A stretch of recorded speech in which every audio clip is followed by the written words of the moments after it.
Hello everyone, my name is Professor Mega. Let's start with a joke. A server can surf on waves taller than your house, but what kind of waves cannot be surfed on? Of course, sound waves. That's what we are learning today.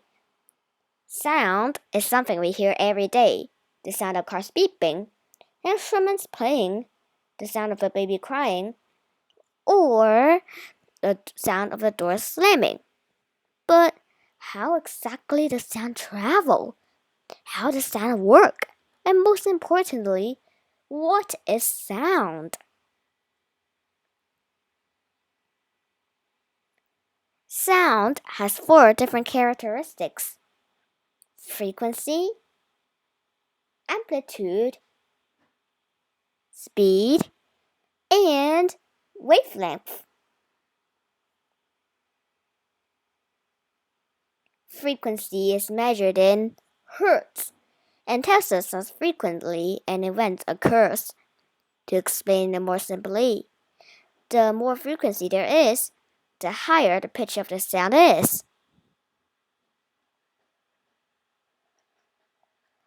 Let's take a look at this diagram. Frequency means the number of full complete waves passing a fixed point in 1 second.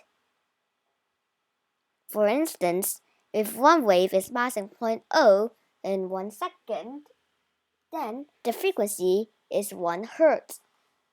If two waves are passing point O in 1 second, the frequency is 2 hertz. Whoa, it's kinda hard to understand it, isn't it? Haha, well, I'm sorry for explaining it too complexly. Now, I'll use a drum for a better example. If you beat a drum with each beat the same speed for 1 minute, and you beat it 10 times, the frequency is 10 beats per minute.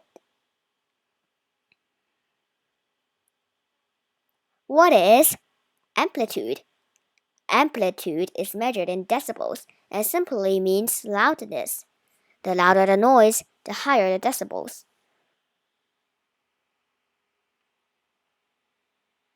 Decibels can also be adjusted to human hearing.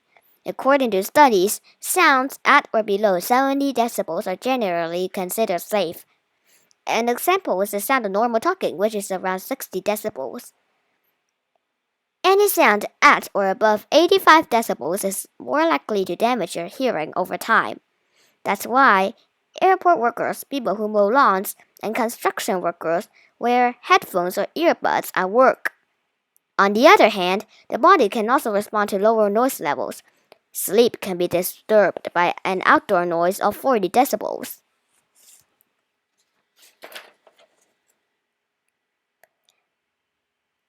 In this diagram, amplitude tells us the maximum distance of a crest or trough from its undisturbed or rest position. Also, a crest is the highest part of a wave, while the trough is the lowest part of a wave.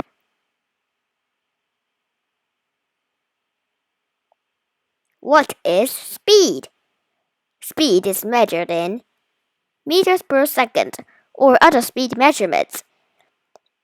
It is the distance covered by a wave in a unit time. My, why do I keep saying things that you don't understand? Fine, so you must know about the speed of a bird flying, right? That works the same with the speed of sound. Speed of sound means how fast something travels. Let me show you an example. Think about the time when you saw a thunderstorm.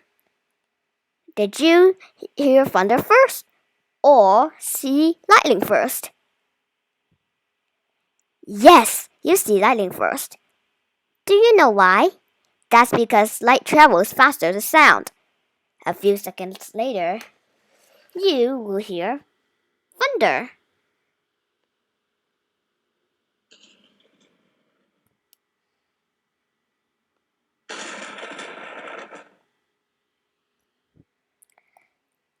Also, as you know, matter has 3 states: solid, liquid, and gas. Sound travels at different speeds in different states. That sounds interesting to me. Here's why. Solid objects are hard, which means that they have fixed molecules. Molecules touch each other and stay in the same place no matter what.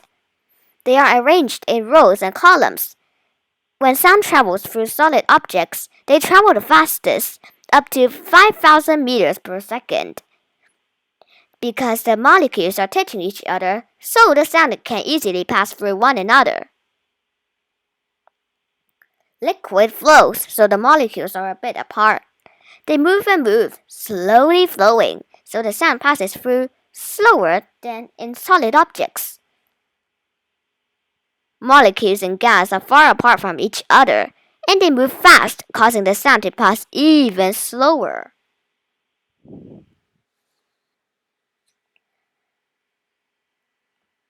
Oh, I think wavelengths is much easier to explain. Finally! Wavelengths are measured in meters. It is also working similar to a light wave. The shorter the wave is, the higher the sound is. The longer the wave is, the lower the sound is. In this diagram, wavelength is the distance between a point on the wave and the same point on the same side of the next wave.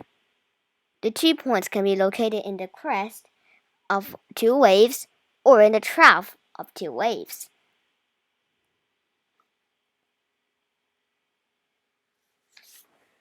Well, can humans hear all sounds in the whole wide world? Great question, but no, of course not. Let me explain.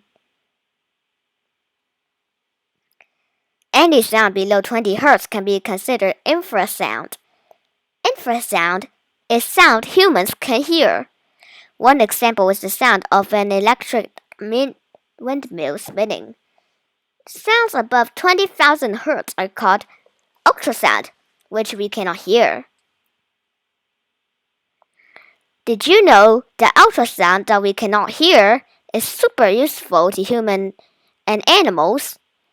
One example is that bats use ultrasound to find insects or prey in the dark. How does it work? The ultrasound hits the prey and bounces back to the bat. The bat follows the sound to find its prey. This is called echolocation. Without it, bats would starve in the night.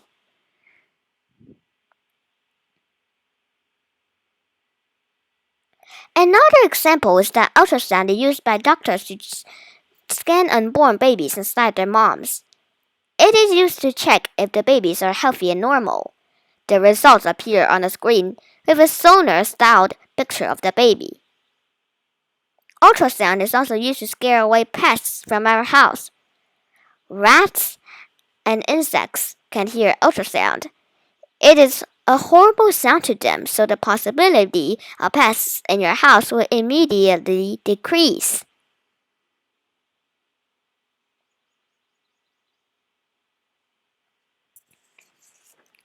So we have just discovered how interesting sound is, even though it seemed like a normal thing to hear every day.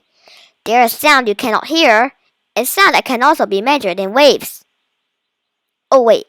Oh, hi musical note. Hi, Professor Mega. Let's go surfing together. Sure, I'll get you a surfboard. Be careful of the ocean waves. Oh, I'm not surfing on an ocean wave. I'm surfing on a sound wave. Oh, come on. I cannot even do that. We'll try. Here. Ah! Oh, are you okay? Yes, but it just hurts.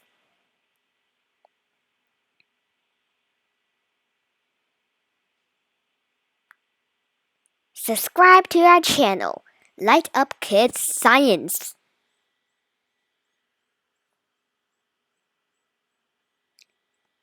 LightUp Kid Physics.